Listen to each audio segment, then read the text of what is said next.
Good afternoon, and thanks for joining the Bloomberg Green Festival. I'm Annmarie Hordern in London. Now, our next guest is the Iberdrola Chairman and CEO. Thank you so much for joining us, Ignacio Galán. Thank you for having this opportunity of meeting you today.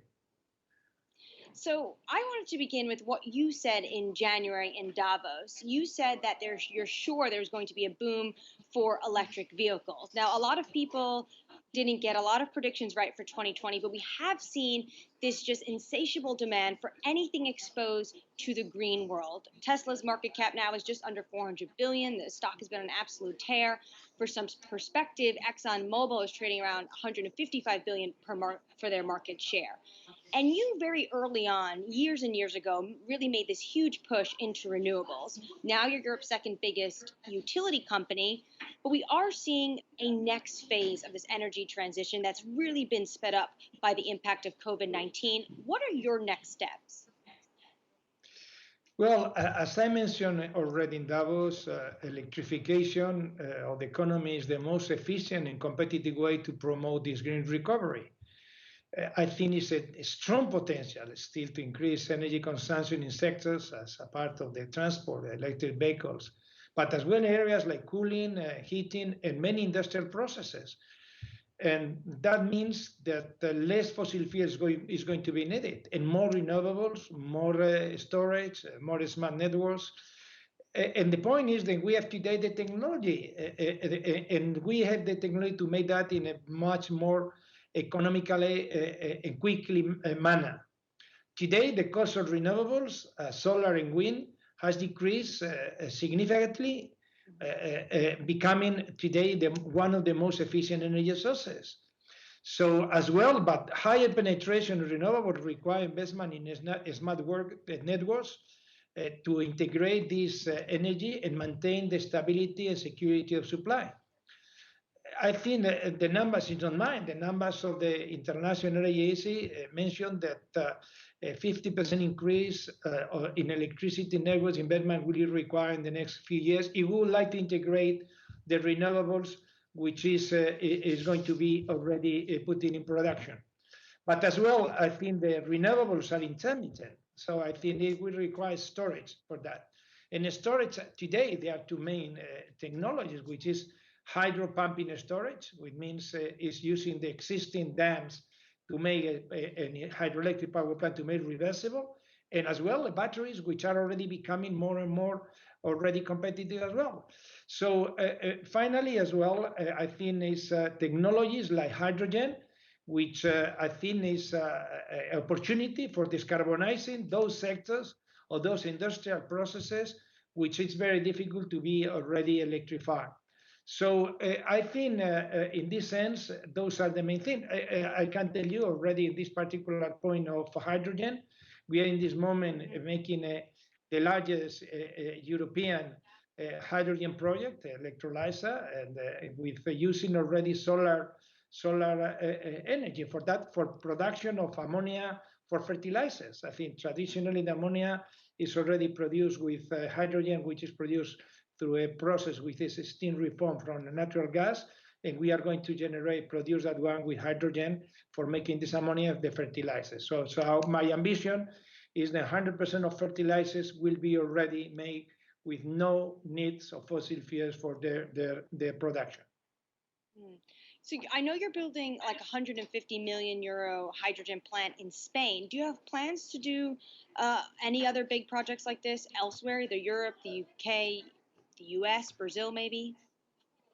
Well, yes, I think the problem now is that the electrolyzers are very small. I think still the power of these electrolyzers are in the level of decents. And I think we need to already make electrolyzers on the range of hundreds of megawatts each.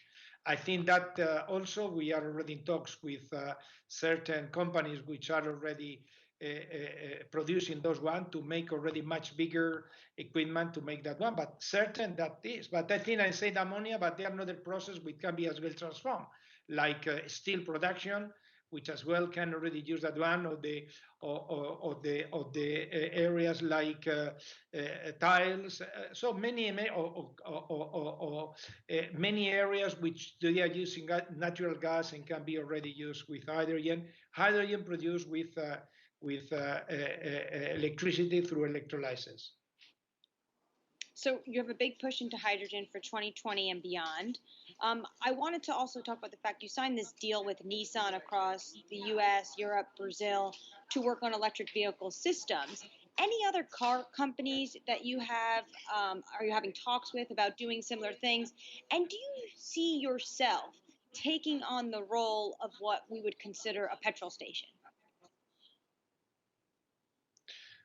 Well, from the petrol, the system which I think require already to have already more availability of chargers and more availability of facilities for recharge of these vehicles. We have already reached an agreement recently with Volkswagen for European for making already just installation of chargers in the main roads. We have already had some support of European authorities for making dozens of thousands of these equipment through all the European roads as well.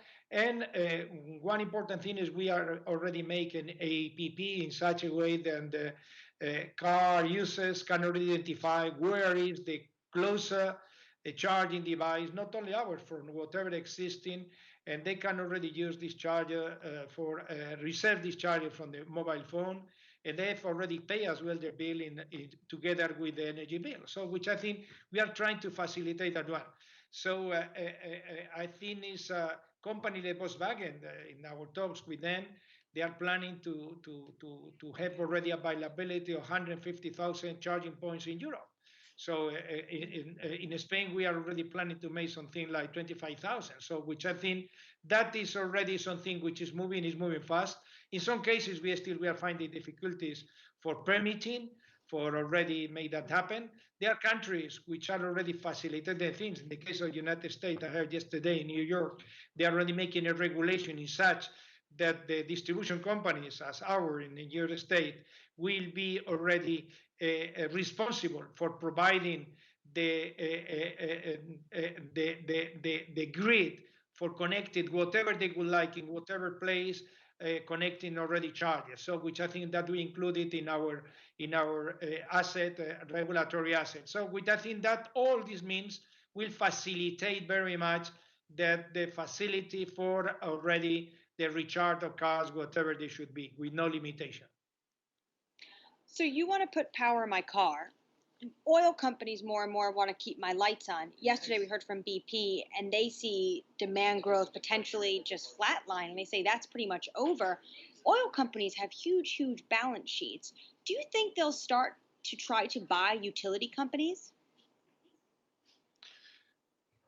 Well, I think climate change is a global emergency. So we need everybody on board. And I think that's positive. For many years in Davos, and you mentioned Davos before, I've been already in many panels, which it looks in our position with the oil companies were different. In this moment, I think it's a good news to see that less and less people is denying, as they were already in the past, the problem of climate change.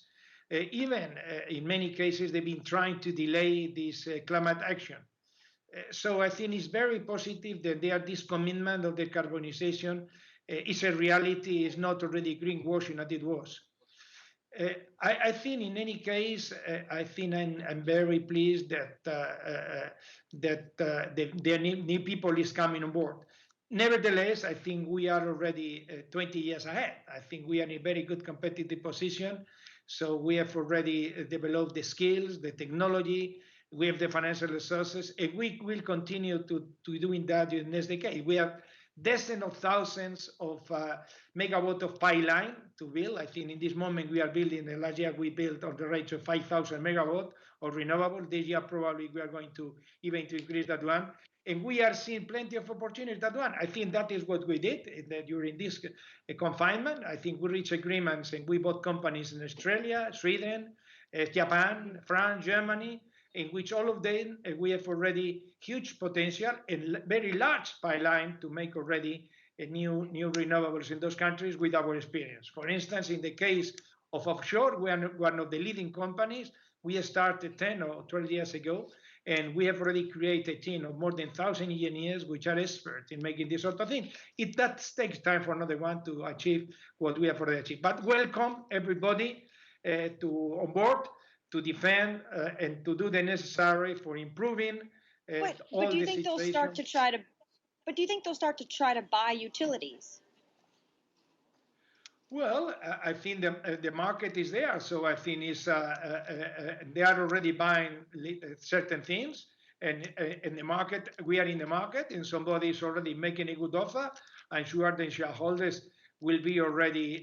They have to take a decision. So I think we are not already a new position. So I think every day we are already moving 1 to 2% of our capital, and I think that is in the market. So I think it's something which, if somebody make a good offer, the shareholder have to take a decision about that.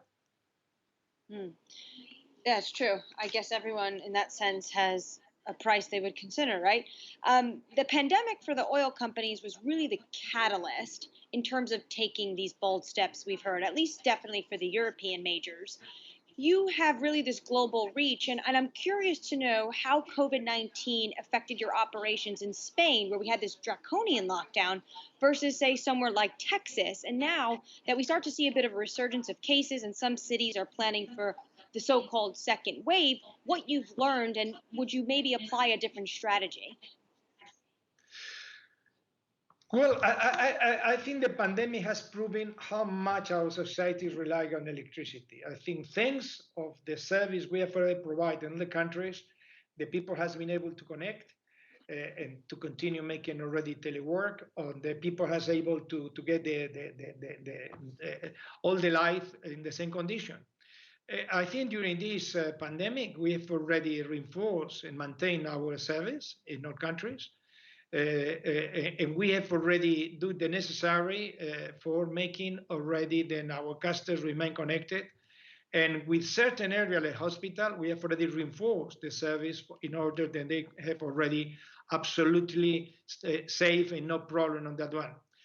But also we have already made that one with 100% safe to our people. I think it was not easy. I think we have already suffered, for instance, during the pandemic, terrific storms in Maine, United States, and I think we had already thousands of people working with 100% safety for not being effective with the pandemic.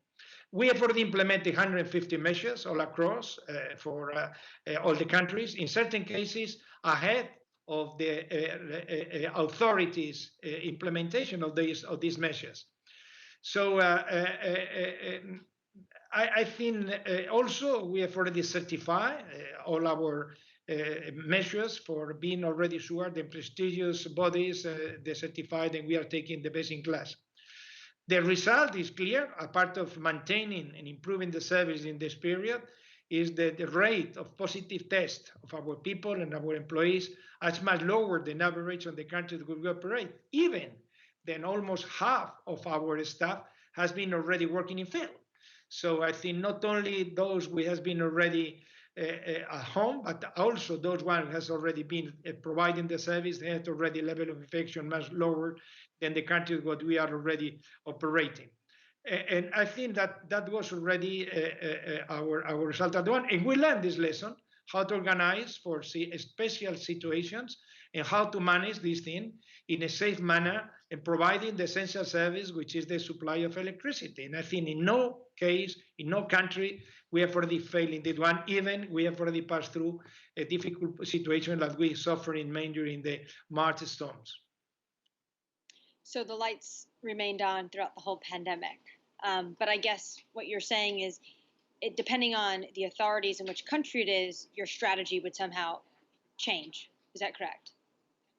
No, well, I think what is already been recognized by most of the authorities in all the countries we operate is the need of having already very strong and very reliable electricity system with very reliable grid networks and with very efficient power plants to be able to provide electricity, this essential service, independently of the external circumstances. And that is being recognized in most countries. It's already been implementing and trying to reinforce all these things in order to help in our work.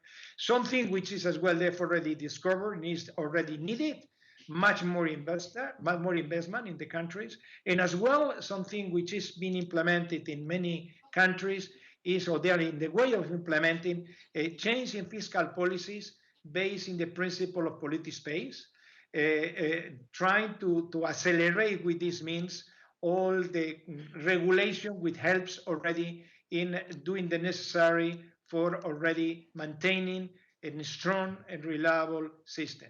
So I think those are the main things. In Europe, I think you saw that has been announced another target for emission for 2030. It was before was 40%. Now it's talking to achieve 55%. And that gives already good signs. It's a good signal for already not only diminishing the pollution, but as well for accelerating the investment, using the Green Deal as a tool for this green recovery in the countries. And at the same time as well, which can already generate a very positive effect in many sectors, which are already fully dependent on the investment we make already in that one. In the case of Iberdrola, we are already just taking decision in this direction. We are more than doubling our investment this year. We are going to reach the range of 10 billion euros investment, which is more than double than it was before. We've been already accelerating the orders and the purchase to our suppliers in order that they will not have temptation to reduce their staff. There are 400,000 people in our supply chains. We depend of our orders, and we are already helping themselves with 9 billion euros orders we have been already making advance for the next 2 or 3 years in order that they keep already jobs, which is now the most needed in most of the countries. I know you already work with Amazon, Apple, Nike. We've seen this boom for ESG. Any other big clients right now you're working with? Well, almost, I think Google as well is our customer, Amazon, almost all the big technological companies is our customers in the state or in another countries as well. So have you seen a companies new... companies like Heineken as well is already, we recently signed some contracts with them as well. And companies like Kimberly-Clark, another one. So it's very many large corporations, which all of them are willing to be net zero emitters, polluters. So I think those are the companies what we are already in this moment dealing with. You mentioned what the European governments have done. It's the most ambitious climate change plan to date. Will you directly benefit from any of these funds? Well, we are already making preparing some project to be already presented to the authorities in which areas would require certain kind of support. For instance, hydrogen, green hydrogen. Green hydrogen is still more expensive than the fossil fuel produce of hydrogen. There are certain things like storage. I think I was mentioning that the renewable require storage, and storage, not only batteries, but the largest storage, not only for 2 hours, for 10, 15, 20 hours, I think is needed to make already transforming the existing dams or building new ones. We are building some 3 new dams in Portugal with a total installed power 1,200 megawatts for already storing the energy in the moment then the system is not requiring and their excess of production. I think that requires some kind of support, and we are preparing all these sort of things for presenting to the authorities, for making already achieving and helping to achieve the target of this carbonization. So are you and other big executives in this space actually sitting down with EU top leadership to work out plans about where this money is needed most? Well, there are not already clear rules what is the sort of project we have to be already approved or not approved. But I think there are two guidelines, which is digital and green transformation. And I think we are already both things. I think we are mostly in green transformation in production, in the distribution, and the digitalization of the grid. We can already help increasing the energy efficiency. But there are areas like cooling and heating will require certain kind of support. I think cooling and heating represent roughly 40% of the consumption. And I think today is much more efficient to make the cooling, the heating of the homes with electricity using heating pumps instead of the traditional boilers. So, but I think that requires certain kind of tax support. If in another cases, I think probably the industry requires as well some kind of help as well.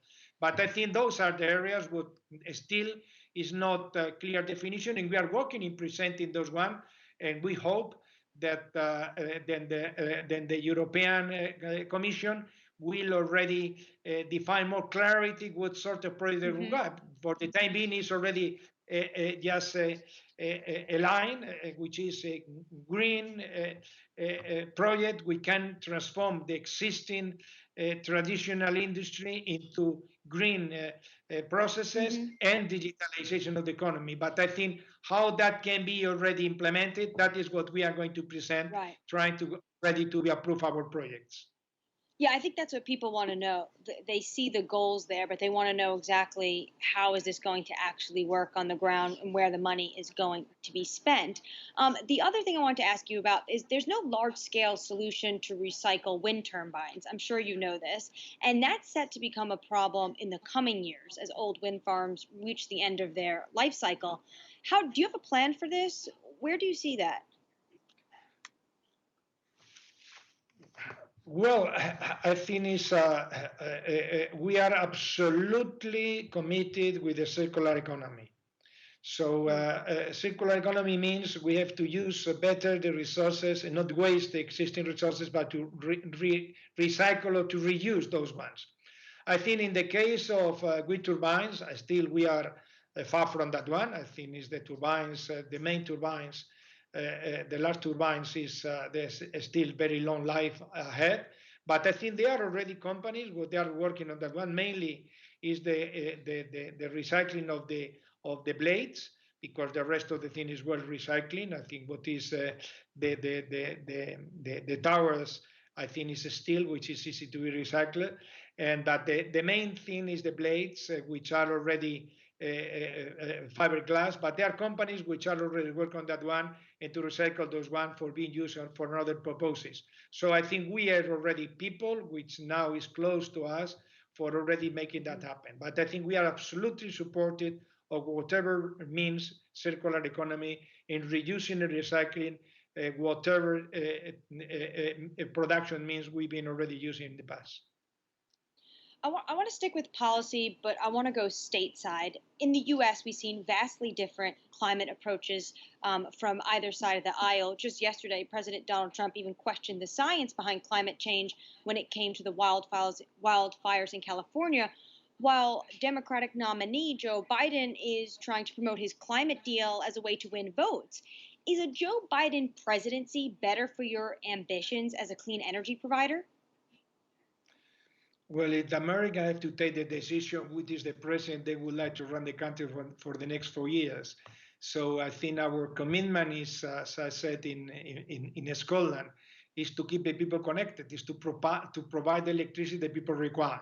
In this sense, I think the energy policy in the United States is more defined in the state than in the federal authorities.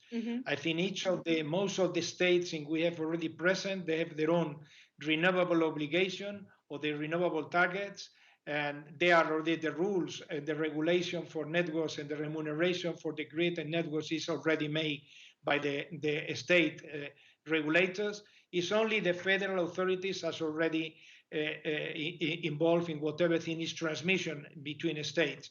but the rest of the things are already most depending of the state. So that's why I think the Americans have to decide what is going to be their president for the next 4 years. Whatever it should be is welcome for us. We are not ready to intervene in the American decision on that one.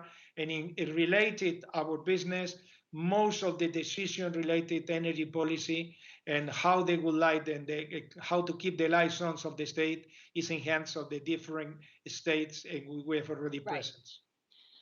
I'm from America, so I'm very familiar with the fact that the states are really the ones that set a lot of these regulations in terms of what you do in your business. But Joe Biden would likely re-sign the Paris Agreement. Do you think it was a mistake for the Trump administration to pull out of the Paris Agreement, this global agreement? Well, I repeat again, I don't like to intervene in the decision of the people which are running the country, because I don't know the reason why they are already taking such a decision. So I repeat several times that we are not making energy policy. We are just providing electricity to the people, and we are already accepting the rules in each of the countries of presence on the energy policy, which is defined in each of the countries where we have already presence. If the Americans decide one thing, they make their own energy policy. We are already, we have said whatever should be that one, same in Spain, and Germany, and France, or whatever it should be. So I think I don't know the reason why they decide that one. Probably you are American, you know more in detail what is the reason why he decided that in this direction. There's a lot of uncertainty this year. To say the least. We have a global pandemic that's hit the financial markets. Main Street really was devastated. And on top of that as well, we have the U.S. election coming up. So there's a lot of uncertainty. From where you sit in the CEO office, is now a time for M&A opportunities, or is this where you would want to hit pause and wait to see how things happen in the next year or two? Well, I'm in the company for 20 years now. I've been already trying to change the energy model in my company from traditional fossil fuels into renewables, for almost not investment in networks, because certain investors said that they are not already growing business and not attractive. The fact many of my colleagues has already sold their business in networks, in regulated activities. I did just the opposite. I think we decide to invest heavily in renewables. We are becoming the largest in many countries, and we decide to invest in networks. So I think we are 20 years later. So I think now we are in a moment where the world recognizes the need of changing our mix of power generation. The world recognizes the need of investment in networks, and the world recognizes the need of already investing in storage. So I think the only thing I can say, I'm already absolutely enthusiastic about the situation we are facing. We are already dozens of thousands of megawatts of pipeline to be built in the next few years. Probably we are going more than double our megawatts installed in the next during this decade. We are already delighted to expand our activities in other countries, and we are already making what we call a greenfield M&A. I think that is what was our expansion. I think traditionally, in most countries, we acquire some companies which is not for what they have, but because how much they should be able to make in the future. That was our case, for instance, in United States when we acquire Energy East, or if that is the case, what we are making in this moment in Australia with Division. So it's not what is today, what we are willing that is going to be with our knowledge, in our resources, in our capabilities. And that is what we plan to continue doing. I think we had already announced during the pandemic this sort of operation in France. We make this operation in Sweden. We just make with as well in Australia, as I mentioned. We are already reaching some agreement in Japan for offshore. So I think that is our plan. So M&A. So always we are open. We have a team which is analyzing those one, but our model is greenfield M&A. And like many energy companies, Iberdrola has its own venture capital arm. I'm curious, what have you learned from investing in emerging clean energy companies? Well, I think we are not already investing in most cases in new new technologies. I think we have a few. We have already an investment fund, which is Perseo, in which we are already trying to make already help people to develop those things. For instance, we are already important stake in one of the largest European chargers maker, which is already supplying most of our charges in Spain and Europe. But I think we are trying to support that one. We've been already in the past as well in sectors like concentrators for solar panels. I think we are very many of those things, but more in the sense of helping to develop. I think a good example is Gamesa. Gamesa, when I joined the company 20 years ago, Gamesa was Gamesa Aeronautics. Gamesa was already making wings for planes. And I think we transformed this company into a company which makes wind turbines because we had not enough supply for our ambitions of investment in wind energy. So I think one is mature. We live from that one. We are not any longer in Gamesa. We initially met with Siemens and finally we sold that one. Same with another technology. We help to make that to grow, and when it grow, normally we live from that one because our ambition is not to become already an industrialist. We are enough being already just an utility, supplying electricity and selling electricity and generating electricity. Mm-hmm. And just one final question. There's a lot of momentum around this energy transition because of COVID-19 and the pandemic. And I wonder, what do you think is more important? Is it the policy changes that can open the door, or is it the fact that actually renewables are starting to be cost a lot cheaper? For example, solar has fallen faster in the last decade than many predicted. Is it really a price issue and a market issue, or do you think for real change it needs to come from policymakers? Well, it's a mix. I think it's true that the technology has already improved a lot. So I think solar is a good example, but as well batteries is happening the same thing. Wind is already reduced the prices in a very important manner. So offshore, I think the first ones we install is in the range of almost 200 euros per megawatt hour. Now it's in the range of $60, $70 per megawatt hour. So I think all has already improved a lot on that one.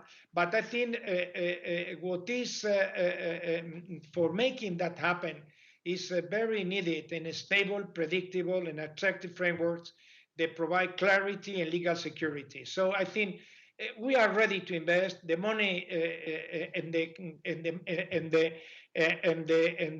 the knowledge is there. But I think is required already. The framework will be attractive. Also, is needed another thing important is that the period of time which is required for the permitting process.